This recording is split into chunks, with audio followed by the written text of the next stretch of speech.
The Shelby County Sheriff's Office is prepping for the arrival of National Guard troops. They're clearing out the local jail to make room for new inmates. In fact, troops are expected to arrive any time now, part of President Trump's federal effort to crack down on crime. The Sheriff's Office says they have opened up more than 100 beds at the Shelby County Jail.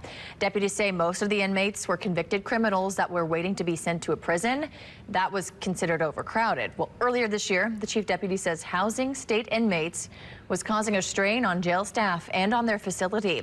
One mom says her son sat in a holding area for days because of overcrowding. He said basically there was about 200 men in the room, and he said some of them, and that they had to sleep in their chair, they had to stay in their chair. And you're talking about housing individuals. That's going to put a strain on our court system, on our facilities, and who's going to pay for that? It's not clear if or how the arrival of the National Guard will impact jail overcrowding. Shelby County officials are also giving Memphis residents tips on how to handle possible checkpoints in the city.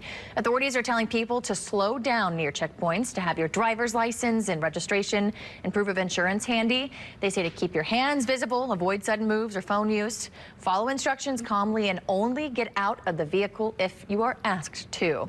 The city's immigrant community is taking notice ahead of the troops' arrival.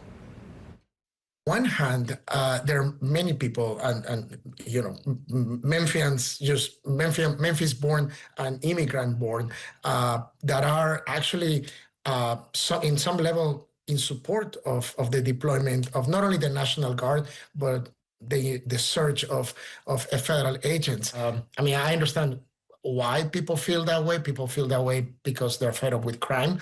I don't think that people fully understand, the legality, what this means on democracy.